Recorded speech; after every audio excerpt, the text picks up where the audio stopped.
And it was published in 1978. Dr. Maya Angelou in the 1970s had become involved in civil rights and human rights activities, and she was getting really involved in political activism in her community. She wrote this poem to portray the resilience of Black people in response to racial discrimination and injustice.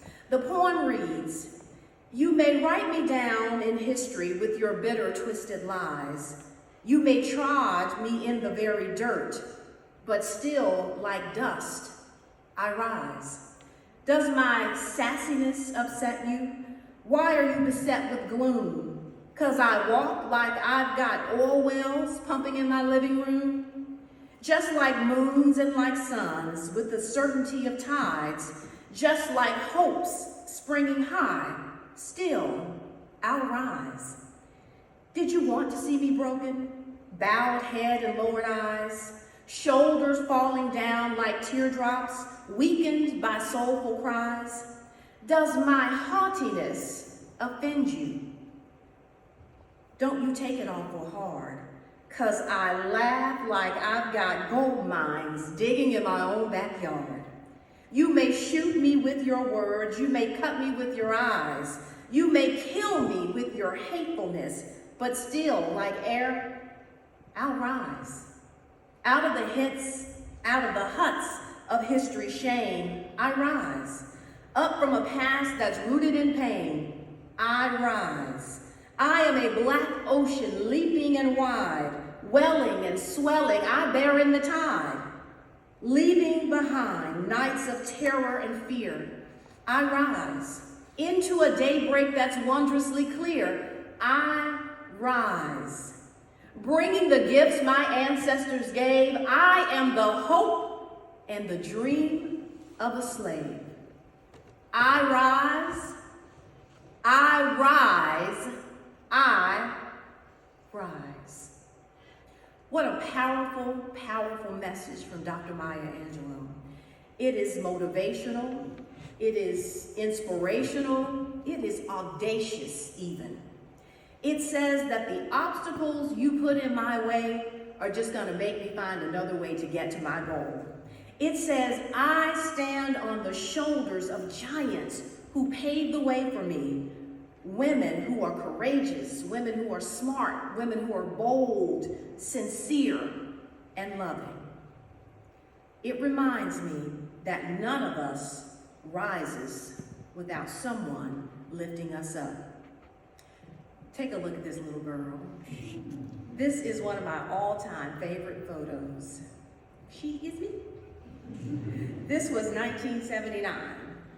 I had just wrapped up Head Start at Griffin United Methodist Church, which is also not very far from here.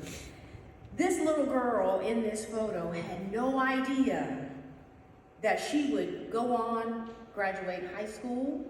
That wouldn't be the only cap and gown she would wear. She would then graduate college 2 times.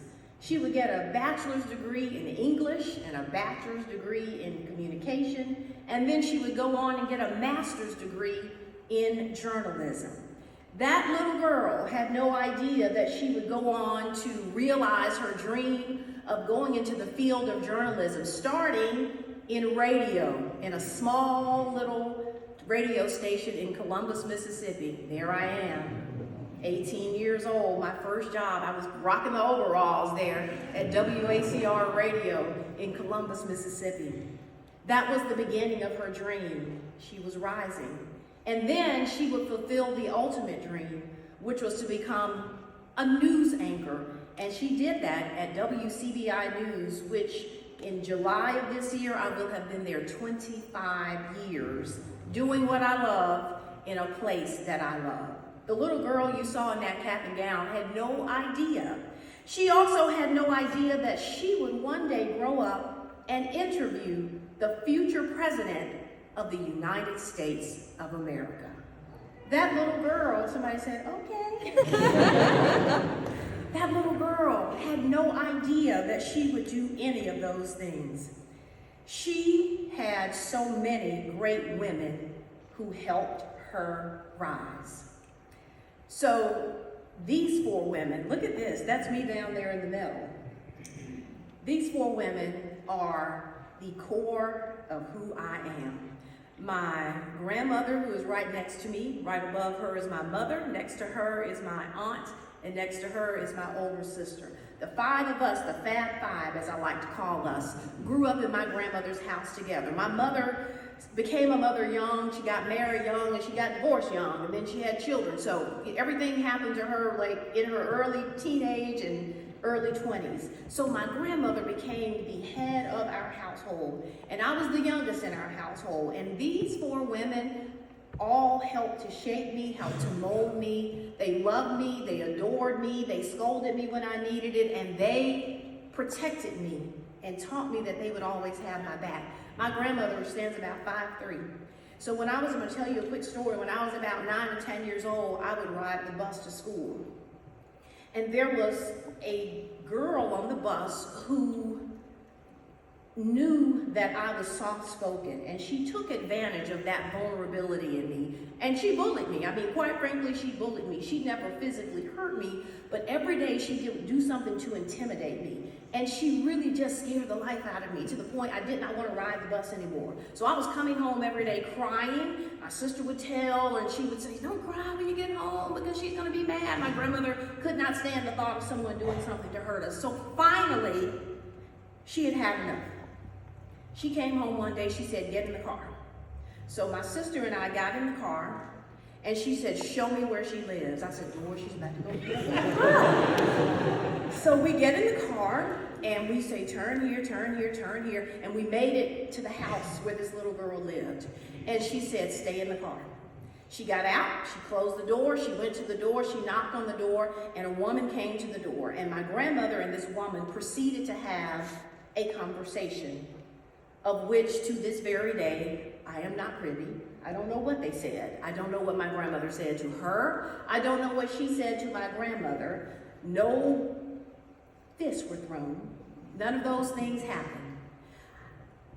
I'm sure it was somewhere between nice and nasty, probably, because she meant what she said, but I think she did it in a respectful way because that is the woman that she is.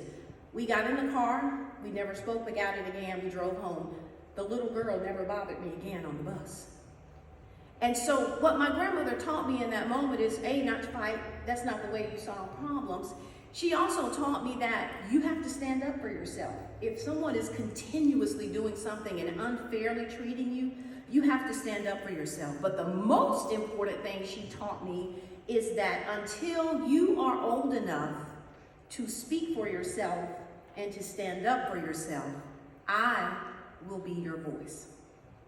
That's what she taught me in that moment, and she has continued to do that even to this day. She's 94 years old, and if you mess with me, she's coming for you. That's just the way it is. But there were many, many influential women in my village outside of my household. My paternal grandmother, many of you may know, is Janet Self. She was elected as an African-American woman to the Starkville Board of Aldermen. She served for many years as a nurse at the hospital.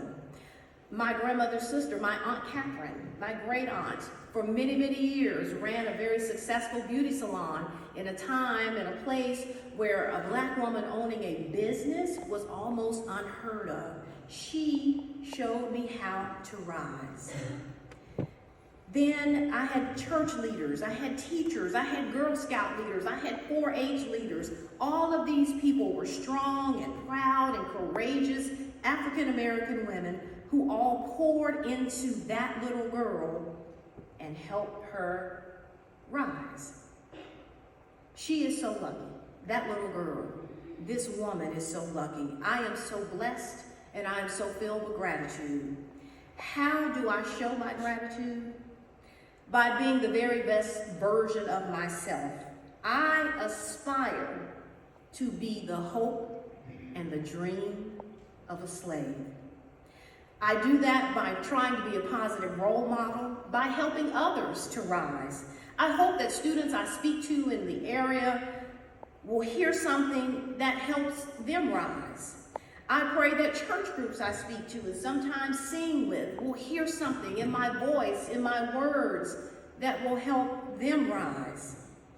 I sincerely hope that my 13-year-old daughter sees her mother as her greatest role model, and that she will one day know beyond a shadow of a doubt that every encouraging word, every nagging moment, every embarrassing little experience like this one right now, because she's sitting out there, all of it was to help her rise. So tonight, as we are enjoying the beautiful music of these gifted composers and these talented students, let us remember how far we've come. We're sitting tonight in a church in downtown Starkville, Mississippi, celebrating Black History Month in a predominantly white congregation. We've come a long way, haven't we? Y'all clap for that.